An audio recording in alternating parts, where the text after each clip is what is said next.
ನಮಸ್ತೆ ವೀಕ್ಷಕರೇ, ನಾನು ವಿದ್ಯಾ ರಾಮನಾಥ್, ಯೋಗ ಥೆರಪಿಸ್ಟ್. ನಿನ್ನೆ ನಾವು ಪೆರಿಮೆನೋಪಾಸ್ ಬಗ್ಗೆ ತಿಳ್ಕೊಂಡ್ವಿ ಅಲ್ವಾ. ಒಂದು ಸಣ್ಣ ಎಕ್ಸಸೈಸು ತೋರಿಸ್ಕೊಟ್ಟೆ. ಹಳೆ ಕಾಲದಲ್ಲಿ ನಮ್ಮ ಅಜ್ಜಿರಿಗೆ ಆಗಲಿ ನಮ್ಮ ತಾಯಂದ್ರಿಗೆ ಆಗಲಿ ಈ ಥರ ಸಿಂಪ್ಟಮ್ಸ್ ಎಲ್ಲ ಇತ್ತಾ? ನೋಡಿದ್ರಾ ನೀವು, ಕೇಳಿದ್ರಾ ನೀವು? ಇಲ್ಲ ಅಲ್ವಾ. ಇವತ್ತು ಅದರ ಕಾರಣಗಳನ್ನ ತಿಳ್ಕೊಳ್ಳೋಣ. ಯಾಕಿದು ನಮ್ಗೆ ಇಷ್ಟೊಂದು ಪೇನ್ಫುಲ್ ಆಗ್ತಿದೆ, ದಿನ ದಿನ ಯಾಕೆ ಇಷ್ಟೊಂದು ನೋವು ಅನುಭವಿಸ್ತಾ ಇದ್ದೀವಿ ಅಂತ ತಿಳ್ಕೊಳ್ಳೋಣ. ಬನ್ನಿ ಹೋಗೋಣ. ನೋಡಿ, ಇದು AI ಅಜ್ಜಿ. ಆದರೆ ನಮ್ಮ ಕಾಲದಲ್ಲಿ ನಮ್ಮ ಅಜ್ಜಿಗಳು ಇಷ್ಟೇ ಚೆನ್ನಾಗಿ ನಗ್ನಗ್ತಾ ಎಲ್ಲ ಮಾಡಿಕೊಡ್ತಾಯಿದ್ರು. ಯಾವತ್ತಾದರೂ ಸುಸ್ತು, ಕೈ ನೋವು, ಕಾಲು ನೋವು, ಸೊಂಟ ನೋವು ಅಂತ ಹೇಳ್ತಾ ಇದ್ರಾ? ಯಾಕಿರ್ಬೋದು? ಹೇಗೆ ಅವರು ಅಷ್ಟು ಆರೋಗ್ಯವಾಗಿದ್ದರು?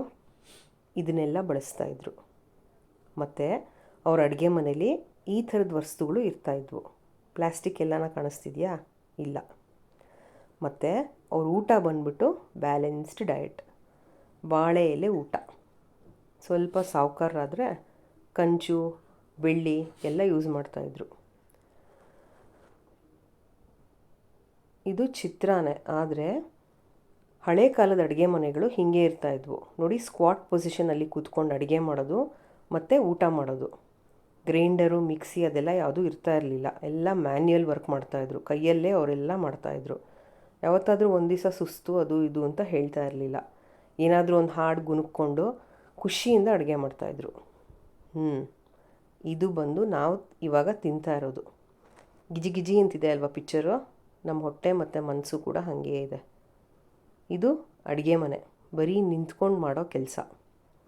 ಚೆನ್ನಾಗಿದೆ ನೋಡೋಕ್ಕೆ, ಆದರೆ ಬಾಡಿಗೆ ಪೇಯ್ನ್ ಬರುತ್ತೆ. ಹೇಗೆ ನಮ್ಮ ಹಳೆ ಕಾಲದ ಅಜ್ಜಿಗಳು ಅಷ್ಟೆಲ್ಲ ಕೆಲಸ ಮಾಡಿಕೊಂಡು ಖುಷಿಯಾಗಿರ್ತಿದ್ರು? ಯಾವತ್ತೂ ಅವ್ರಿಗೆ ಮೆನೋಪಾಸು ಅಂತ ಯಾವತ್ತೂ ಹೇಳ್ಕೊಳ್ತಾನೇ ಇರಲಿಲ್ಲ. ಯಾಕೆ?